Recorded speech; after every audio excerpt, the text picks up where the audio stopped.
We're back, ladies and gentlemen. Tom Amello and Nick Kling. Our guest today is Frank DiTondo, who is the author of this tome here. It's called The 1 Minute Handicapper. As I said at the top of the hour, Frank was a guest on our last show from Saratoga. He's out in western New York. Frankie, welcome to the show. Good morning, Tom and Nick, and thank you for the invitation. All right, Frank, here we go. Oh, my goodness, Frank, we've got, if you're watching us on the internet, we got a picture of you in mid-sentence.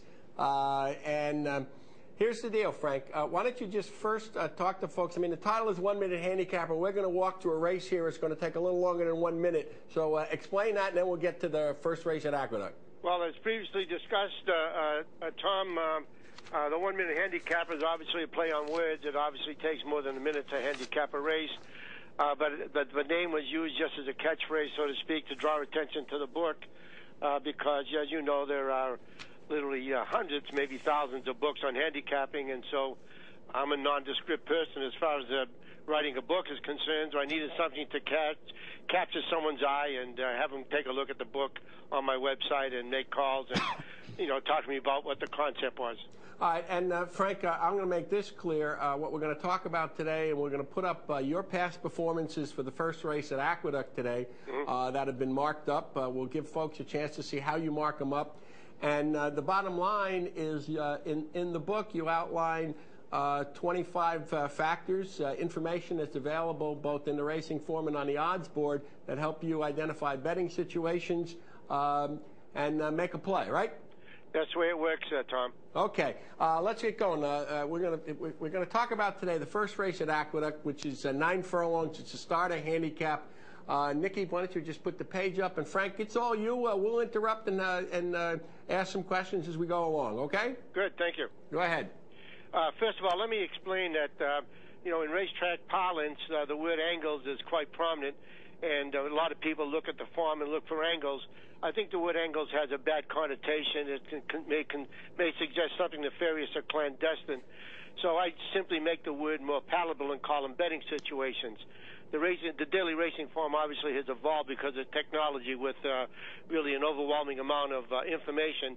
So I designed what I call a worksheet, which simply takes all of that information, records it on a single page, and then from that worksheet you can reduce 3 or 4 pages of past performance charts Frank, back to a single page. Okay, Frank, we're just going to put up, you make that a little smaller, Doc, and we'll do it. Yeah, we've got the summary page up at the moment, Frank, so okay. Why don't you describe a little bit about what's on here? So, ladies and gentlemen, this, again, as Frank mentioned, this is his summary page with and we'll scroll across as Frank is talking. So go ahead, Frank, real quickly, the summary page, and then we'll go to PPs. Yeah, the summary page essentially lists all of the situations or angles, so to speak.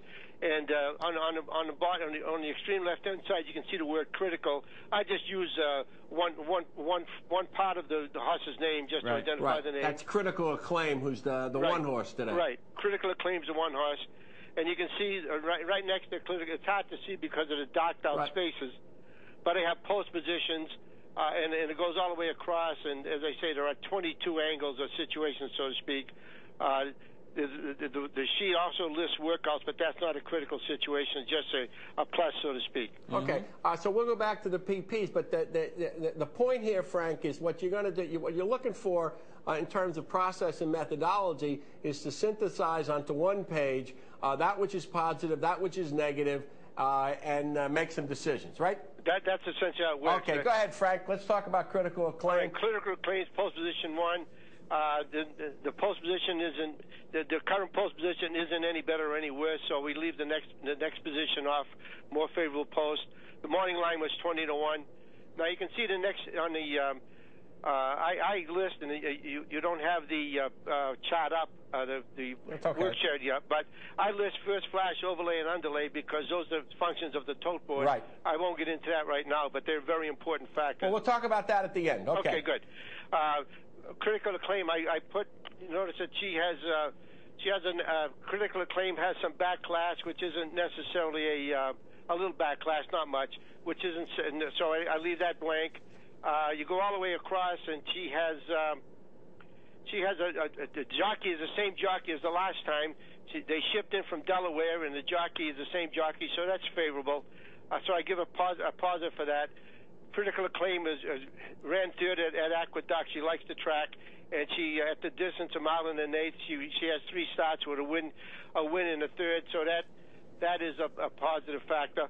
Then over to the extreme right-hand side, you might note that she was 5 wide at the top of the stretch, or he was 5 wide at the top of the stretch, and so that's called a trouble trip, and that's something very worthwhile to consider. The horse also, in the 2 previous races in Delaware and Monmouth Park, was running in higher company, and matter of fact ran in a minor stakes race at Monmouth on the 27th of September and a stakes race in Delaware on August 23rd. So those are factors to be considered. Okay, let's go to the 2. All right, well, let me just finish with the 1, okay? Yep. Critical Acclaim in the bottom right-hand corner of the past performance chart. You can see a circle there, and that's relatively new to the Daily Racing Farm since June of 2006, and that's called a jockey-trainer combination. And when this trainer, Gary Katz, uses the Marquis as the jockey, they have a 25% win combination for 2007-2008 with a return of investment of 262. So that's a plus. And I think this race is might be a good. The first race was a setup race for this particular race because the horse is a dead closer and there's a lot of speed. So that horse merits consideration, especially at 20-1. Okay, Frank. I'm sorry to interrupt, but go ahead. Go ahead. Let's go down to the 2, River Mountain Road. River Mountain Road, 20-1, coming in from Finger Lakes. I don't have a lot of faith in horses coming in from Finger Lakes to Aqueduct, but of course you never know. 0 for 4 at Aqueduct, although it did have a second, so you have to give that a little bit of consideration. 0 for 2 at the distance. A lot of back class, but essentially running a lot of races at Finger Lakes, and when he ran at Aqueduct early on in the year, running a cheap claimers, there wasn't very much to go on as far as River Mountain Road was concerned. Okay. So that's wasn't much, many factors to consider in that one. All right, let's say an 8-year-old, and Frank, you don't know me well enough, but the older they get, the less I like them. So let's move to the 3. Yeah, they get a little long in the tooth, Tom. Yeah. Do I have a witness? Is the next one. The jockey stays aboard, which is a good factor. Last race was at Belmont, and it was a similar race, a handicap race, but the purse was for $25,000.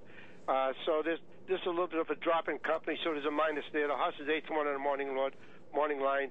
The horse this year is 6 out of 7 for his starts, and lifetime is 11 out of 13 with 3 wins.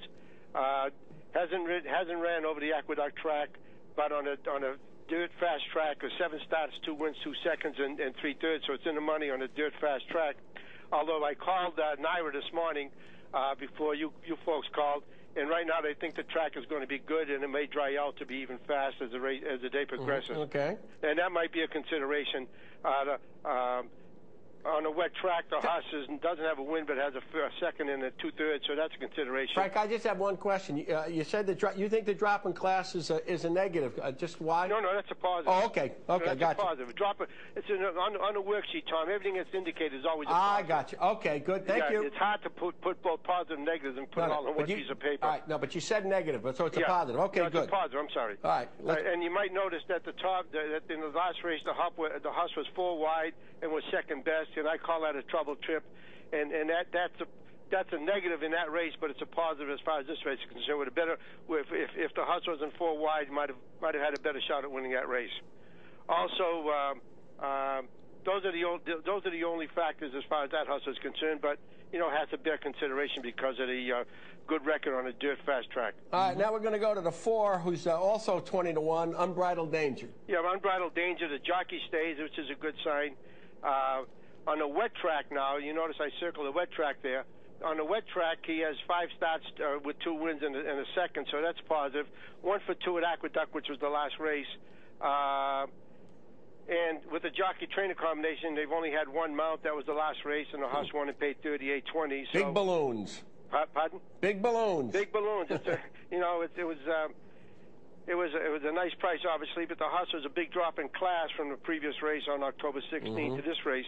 So that was a big factor, and in any event, this horse didn't merit, didn't earn a lot of pluses, so to speak. Okay. The 5 is Fly to North Wind. Yeah, Fly to